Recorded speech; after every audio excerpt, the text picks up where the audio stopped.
Kekayaan alam Indonesia mengandung banyak hasil alam yang bisa diambil oleh masyarakatnya. Beragam cara tangkap tradisionalnya pun ada di Indonesia. Setiap daerah memiliki cara tangkap khasnya masing-masing. Menjaga kelestarian serta ramah lingkungan menjadi ciri khas dari cara tangkap masyarakat tradisional. Tidak mengherankan, cara tangkap ini bisa bertahan hingga saat ini.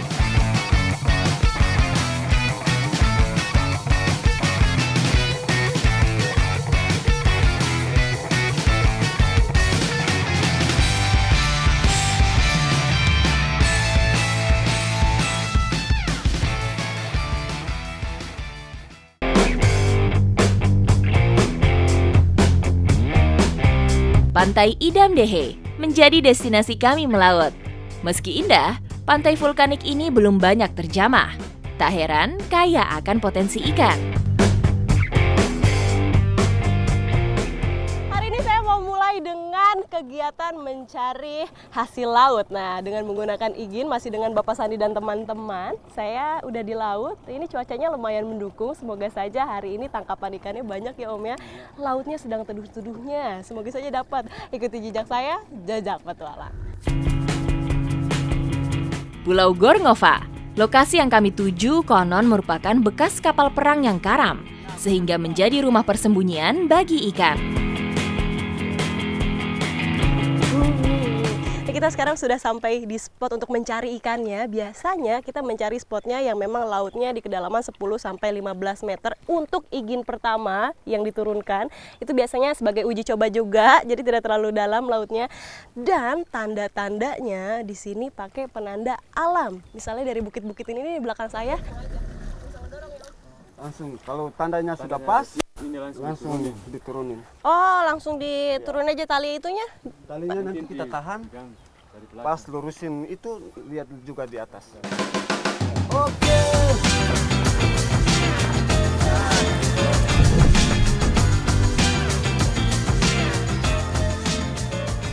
Nah, ini sebenarnya fungsi untuk tali duonnya ini untuk lebih mempermudah pada saat nanti mengambil iginnya.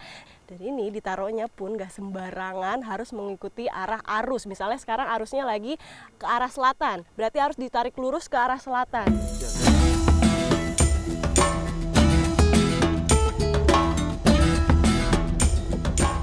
Lokasi berbeda, di spot yang berbeda, kedalamannya pun beda. Ini kita mau mengambil igin yang sudah didiamkan selama 3 hari ya Om ya. Ini mau kita ambil dengan kedalaman 40 meter. Dan pertama-tama kita harus mencari tali duonnya dulu. Ini menggunakan kore kalau di sini namanya. Udah dikasih pemberat supaya nanti talinya bisa keambil dari bawah sini. Minjem Om. Nah.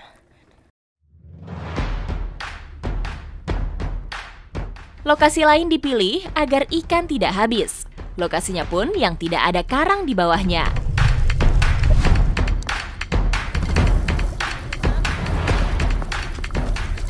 Ini mencari tali duonnya tidak semudah kita ya bayangkan, karena ini memang carinya harus sambil jalan, sambil dayung, terus merasa tadi korenya kalau misalnya sudah ada yang nyangkut langsung diangkat seperti ini. Nih sekarang lagi mencoba tarik duonnya, ini sudah dapat akhirnya. Perahu ini khusus untuk membawa igin, mempermudah proses menarik dan menurunkan igin. Jika perahu terlalu besar, justru menyulitkan nelayan.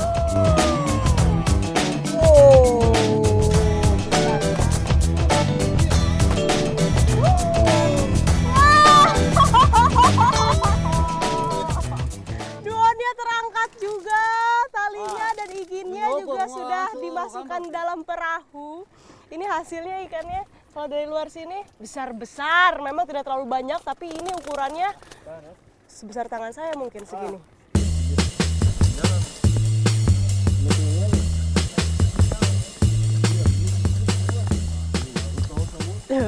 Nah, ini hasilnya nggak langsung dibawa ke pantai, tapi ini langsung diambilin dulu ikan-ikannya, karena nanti igin ini akan dilempar lagi, ditaruh lagi dan didiamkan selama paling lama 1 minggu.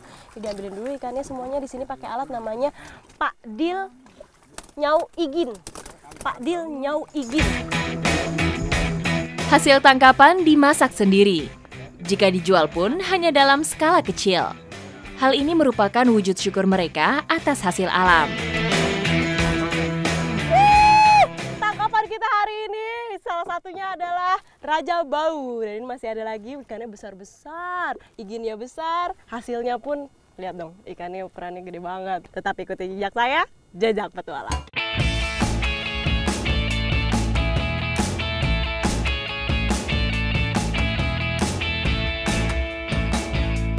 Untuk membuat FOFO sebelumnya kita harus asar ikan dulu, tapi ini kita harus gepe ikannya dulu sampai kencang. Digunakannya bambu low kalau di sini nih, digepe seperti ini.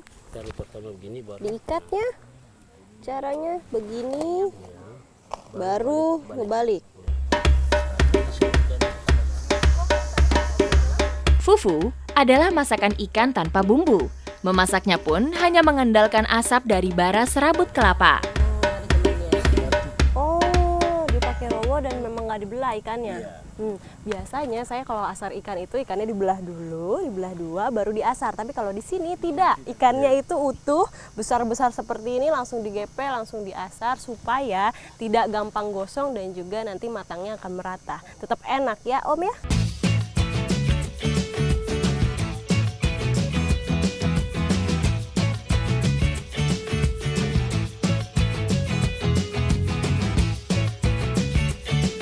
Ikan fufu sudah matang dan siap diolah menjadi masakan lain. Dapu Ibi namanya. Olahan ikan suwir dengan bumbu rempah khas Jailolo. Sudah matang ya akhirnya. Ini aromanya, dapu ibinya sudah jadi. Saya juga udah gak sabar untuk makan karena ini wangi banget. Tapi sabar, nanti kita akan makannya bareng-bareng pada saat Orung Sesadu. Ikuti jejak saya, Jejak Petualang. Nah ini sudah dimulai acara Orung Sasadunya. Kalau untuk masyarakat di sini Orung itu artinya adalah makan, Sasadu itu adalah rumah adat. Jadi makan bersama di dalam rumah adat.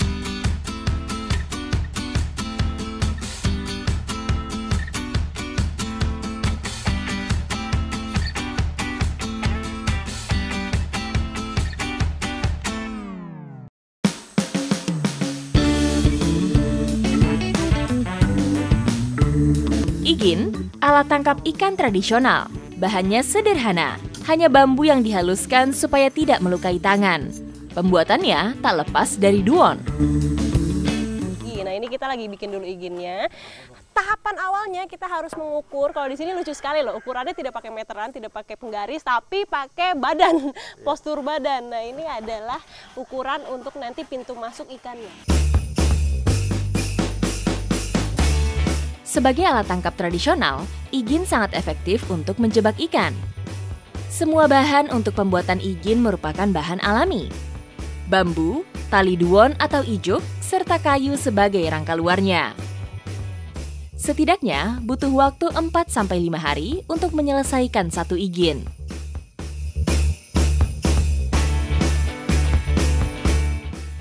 Ayo, ke situ yuk. Bantu. Ini proses apa ini namanya? Om, proses apa ini? Pelatu. Pelatu. Oh, ini pakainya pakai kayu lagi ya, bukan pakai bambu. Dan dipakai biasa kayu apa ini, Om? Kayu di sini namanya langgudi. Langgudi. Langgudi dipilih karena lebih tahan lama terhadap air. Ini benar-benar dari tahap awal sampai terakhir semua menggunakan tali duon, nggak pakai tali lain. Jadi benar-benar semuanya karena memang ini kuat ya Om ya dibanding tali lain. Palatu adalah proses pemasangan kayu pada igin. Sebanyak 19 kayu langgudi dipasang. Fungsinya sebagai dudukan igin agar tidak menggelinding ketika dalam laut. Ini kayak taruhnya sembarang saja ya Om ya? Ya, semoga kayu ini memberikan berkah untuk masyarakat supaya ikannya banyak.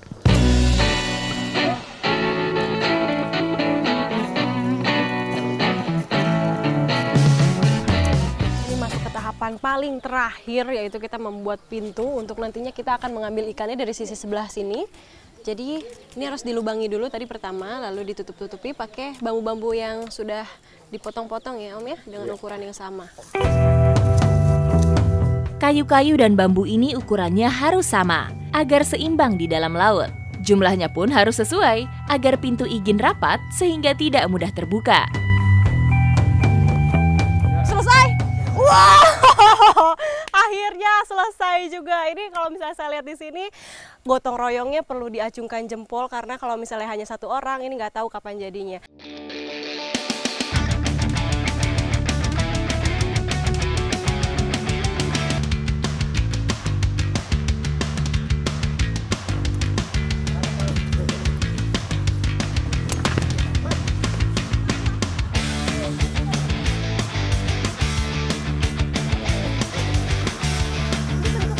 Sekarang saya udah sampai di lokasinya, jadi memang lokasinya itu yang dipilih di muara sungai.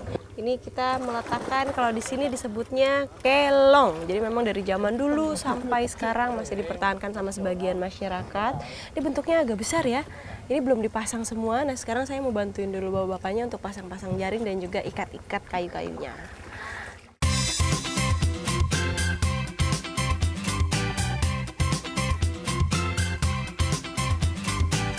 Mendirikan kelong dilakukan pagi saat air surut, agar kegiatan menancapkan kayu dan membentang jaring lebih mudah.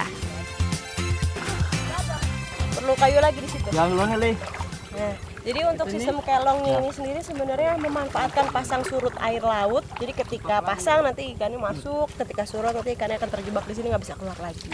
Dan kalau dari bentuknya, ini kayaknya dari belakang itu melebar, lama-lama mengerucut, kecil di bagian sini. Saya bikin kotak begitu ya. Saya juga sebenarnya belum terbayang bentuknya.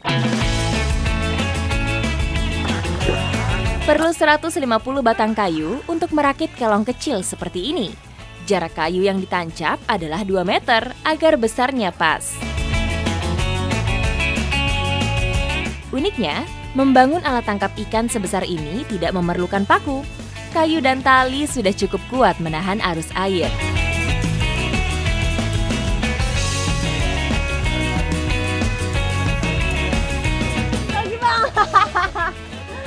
Tuh, weh. Aduh, luar biasa. Goyang. Ya, ini tenaganya selain tangannya harus kuat, kaki juga harus kuat. Kenapa? Karena pindah dari satu kayu ke kayu lain cuma dengan bermodalkan tangan dan kaki. Tali pengantar.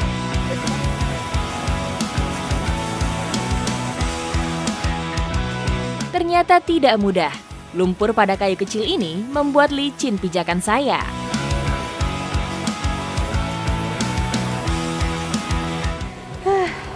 Ini lagi kesulitan membuat kelong. Selain memang kelongnya bentuknya harus tinggi-tinggi, harus naik-naik. Di sini pun kalau kita napak bawahnya lumpur. Nih, lumpur yang lumayan dalam, jadi kalau ngelangkah pun berat. Bang, tunggu bang. Semakin tinggi kayu, semakin bagus. Karena ikan yang terperangkap juga semakin banyak.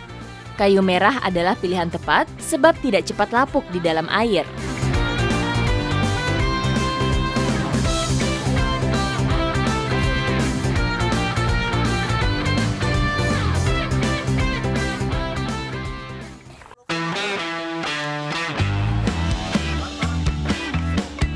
Jaring-jaring ini dipasang sedemikian rupa agar ikan mudah masuk namun sulit keluar.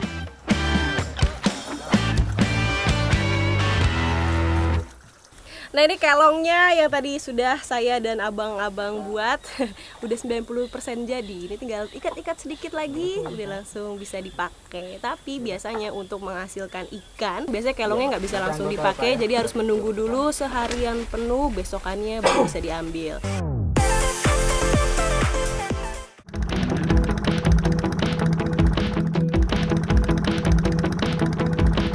Satu orang memiliki lebih dari 1 kelong supaya dapat panen setiap hari. Jarak kelong satu ke kelong sekitarnya kurang lebih 500 meter supaya ikan yang didapat merata.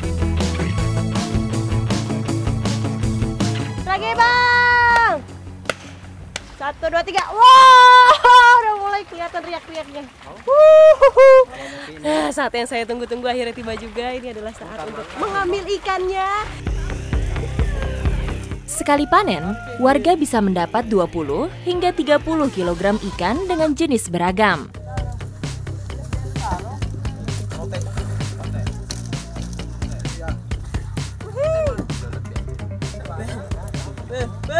Besar sekali. Besar.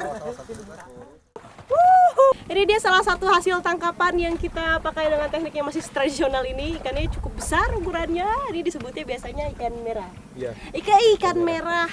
Tuh, ini kayaknya beratnya mencapai 1,5 kilo nih. Tuh, lumayan berat, coba Bang pegang, lumayan berat. Dan lumayan serem loh, ikannya ada taringnya. Ikan merah taring ya? Iya, disebutnya. ikan merah taring. Ikan merah taring.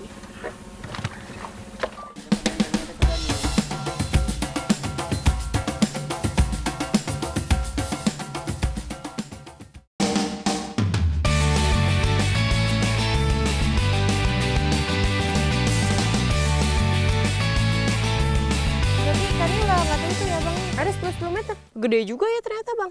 Nanti dikecilin baru tarik ya.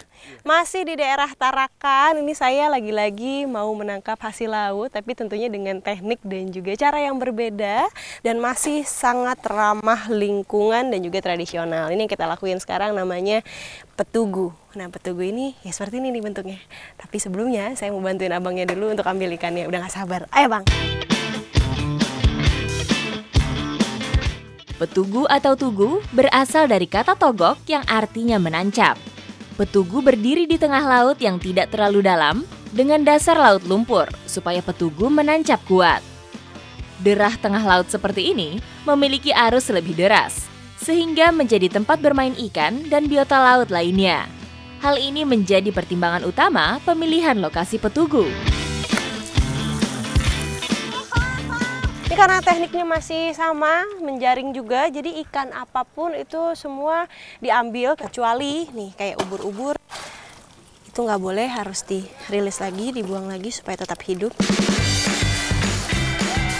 Dalam 24 jam, jaring petugu diangkat 2 kali, saat siang dan tengah malam.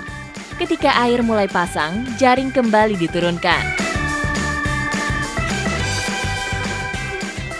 Ikannya banyak kali kecil nih, ikan apa sih Bu? Ikan lama itu. Gulama lagi Ya kecil.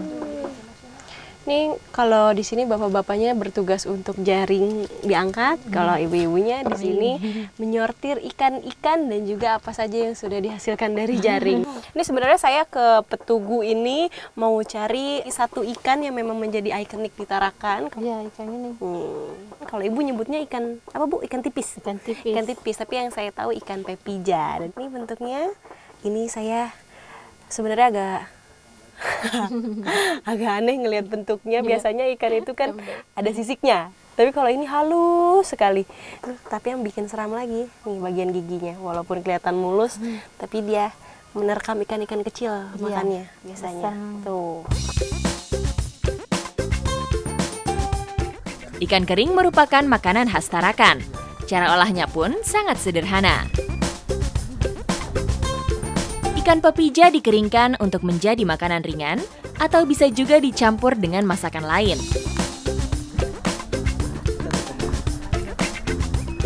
Nah kalau misalnya ikan pepijanya sudah dijemur, kita tunggu sampai 1 hingga 2 hari tergantung cuaca. Kalau cuacanya benar-benar panas, seharian pun sudah bisa langsung diangkat. Nah di sini saya mau bikin satu olahan yang menjadi khasnya di sini namanya lawa. Tapi ikuti jejak saya, jajak petualang.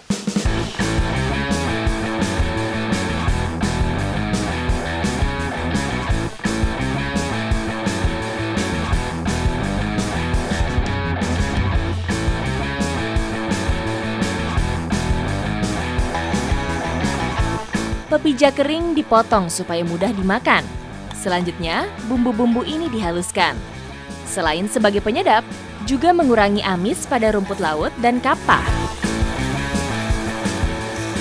Ya, ini bukan disebut lawa kalau tidak dicampur dengan kelapa dan juga bahan-bahan lain. Nah, kalau di sini dicampurnya pakai kerang kapah dan juga nanti akan dicampur sama rumput laut. Baru nanti ikannya kita masukin. Nah, ini berarti dimasukin semua ya Bu ya?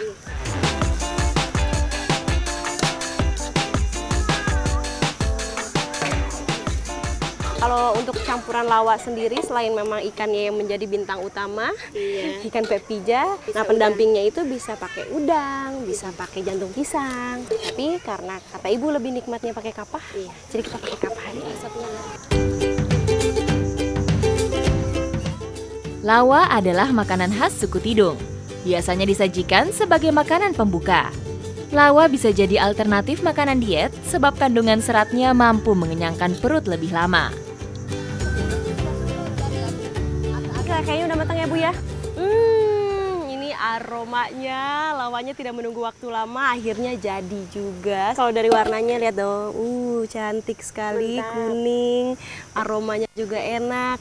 Saya udah nggak sabar untuk sendok dan mau cobain rasanya. Nanti akan ditoping dengan kemangi, lebih cantik lagi warnanya. Mari saya makan ya Bu. Iya. Wah,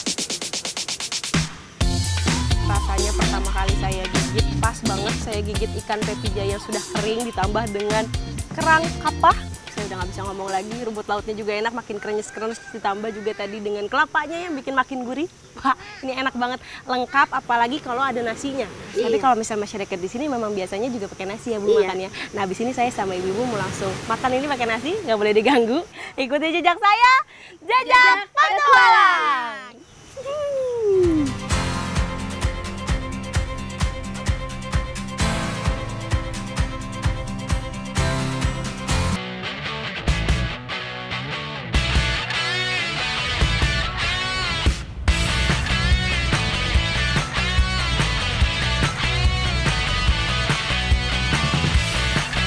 Danau Kelumpang. Danau yang dulunya termasuk aliran dari Sungai Mahakam ini menyimpan potensi perikanan yang luar biasa. Danau Kelumpang nggak cuma menyimpan keindahan, tapi juga saya hari ini mau tahu kearifan lokal yang ada di sini untuk menangkap ikan bersama masyarakat yang ada di pinggir-pinggir danau. Tetap ikuti jejak saya, Jejak Petualang.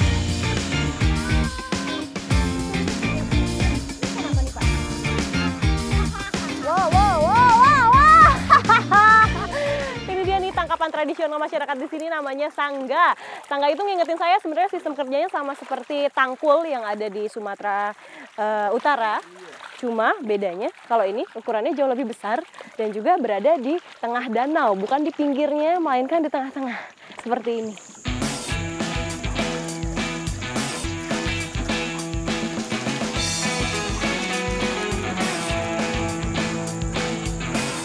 Sangganya ini kalau kita perhatikan lebih dekat lagi, ukurannya besar. Panjangnya ini, lebarnya yang tempat saya berdiri bisa sampai 4 meter. Tapi beda sama bagian ujung yang di depannya, itu bisa sampai 7 meter karena untuk masuknya ikan ke dalam jaring. Dan juga memanjang itu sekitar 10 meter. Jadi bisa dilihat ya, hasil ikannya juga banyak, nggak heran. Saya sampai nggak kuat, Pak.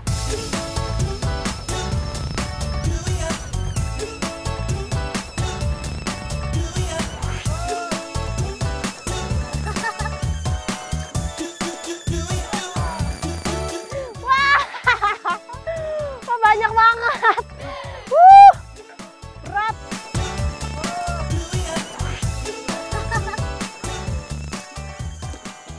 Bedanya sama tangkul, kalau tangkul nggak bisa jalan. Kalau ini bisa sambil berjalan seperti perahu. Sambil maju, sambil cari ikannya, menjemput bola, menjemput ikan. Kita mau jemput ikan lagi tuh sebelah sana. Jalan Pak, mari.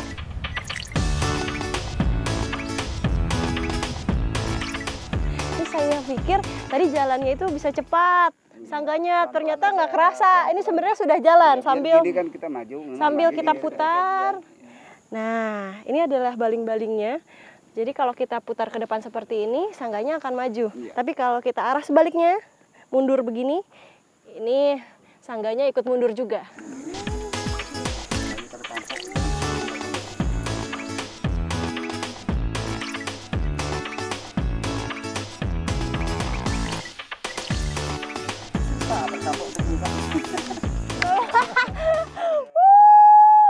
Angkat Pak. Kita kedatangan tamu. Besar sekali ukurannya nih, ikan apa Pak? sekitar 4 kilo lebih. Ini beratnya 4 kilo lebih, ikannya ikan patin. Ikan patin sebesar ini, kita dapat, beruntung sekali. Termasuk dalam genus Pangasius, ikan patin biasa hidup di sungai besar, muara, atau danau. Dari bentuk mulut yang letaknya sedikit ke bawah, patin termasuk ikan yang hidup di dasar perairan. Wah, luar biasa inovatif ya. Sangga ini selain memang ramah lingkungan, sekali dapat itu bisa sampai puluhan kilo. Bahkan bisa lebih banyak lagi. Nah, habis ini saya mau langsung bawa ikannya untuk kita olah menjadi ikan asin. Ikuti jejak saya, Jajak Petualang.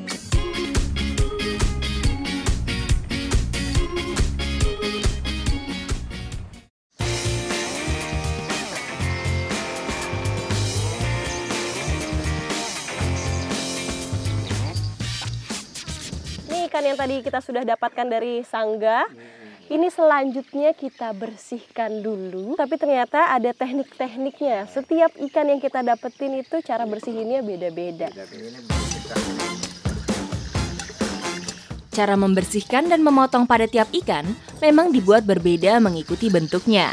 Karena hal ini sangat berpengaruh pada hasil ikan asin yang dibuat.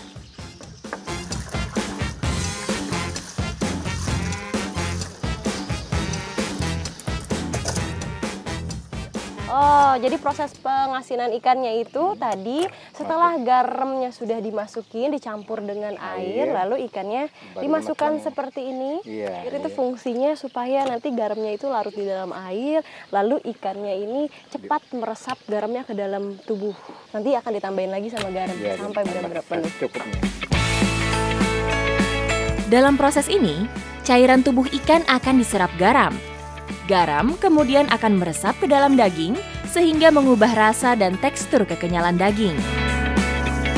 Ini proses penggaraman ikannya. Tadi sudah cukup, sepertinya garamnya udah banyak di dalam. Selanjutnya akan kita tutup lalu didiamkan selama sehari semalam. Nanti baru selanjutnya akan proses jemur.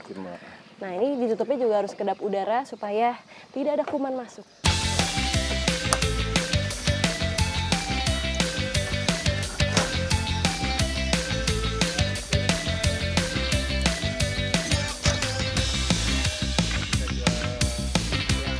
Proses penjemuran ini selanjutnya itu membutuhkan waktu yang tidak cukup lama sebenarnya, tergantung sinar matahari, semakin panas semakin bagus.